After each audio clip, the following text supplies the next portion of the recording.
Bonjour Alain. Bonjour.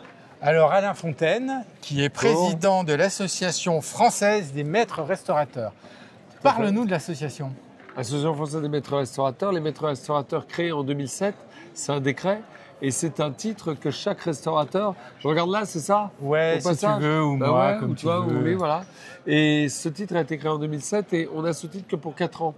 Tous les 4 ans, on est obligé de recommencer ce titre par un organisme certificateur qui va venir à l'improviste nous contrôler et nous remettre notre titre par la préfecture. C'est-à-dire qu'il nous certifie d'abord, on envoie la certification et c'est la préfecture qui, par décret préfectoral, va nous faire devenir maître restaurateur. Et l'Association française des maîtres restaurateurs est là pour assurer la promotion, ce qu'on fait aujourd'hui, tu vois, la promotion du titre et défendre aussi ce titre qui est important. Donc ce Herbe Blanc Rouge dont nous avons bien sûr l'exclusivité, c'est un titre d'État. C'est le seul titre d'État d'ailleurs. Alors ça veut dire quoi derrière ça? Ça veut dire pratiquement 80% de produits bruts et faits maison. Le surgelé, le sous-vide et tout ça nous est interdit, à part si nous le faisons nous-mêmes, bien sûr, dans notre établissement. C'est de l'apprentissage, c'est de la transmission, c'est un accueil aussi. Il n'y a pas que la cuisine qui est regardée, vérifiée, certifiée.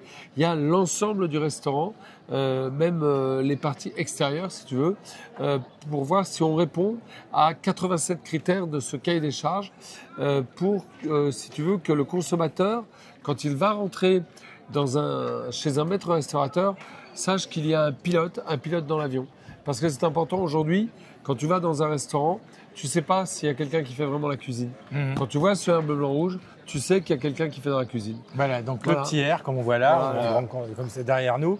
Il y a un site internet où on peut trouver. Il y a un site internet, il y a une application. Il y a une application maintenant sur smartphone. Qui s'appelle AFMR-6 maître restaurateur.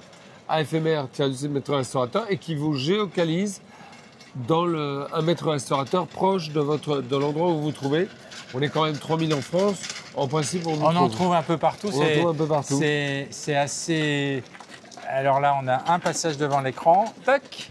Oh, pardon, c'est pas grave. Mais les joies. On est bien. C'est parfait. Plus on est de fous, plus on s'amuse.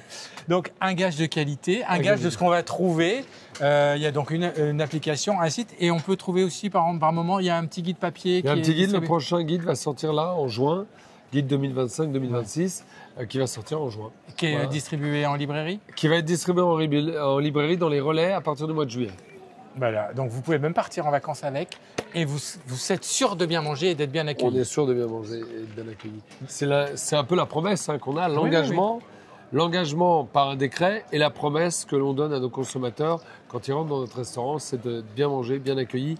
On est un titre pour la restauration durable et raisonnable et il faut être indépendant. Une chaîne ne peut pas être maître restaurateur. Voilà. Parfait. Et Alain Fontaine est présent sur le Festival des mets et des mots. Il fait des démonstrations. Il a fait tout à l'heure une table ronde où il défendait notre cause. Cafés, ouais. Parce que Monsieur Fontaine défend les bistrots et les cafés. Alors parle-nous un peu des bistrots et des cafés. Hein. Ça, c'est une association, les bistrots et les cafés en France, qui vise à inscrire au patrimoine immatériel de l'UNESCO, puisque nous sommes inscrits au patrimoine français, qui vise à inscrire au patrimoine immatériel de l'UNESCO, du patrimoine de l'humanité, les pratiques sociales et culturelles dans les bistrots et les cafés en France.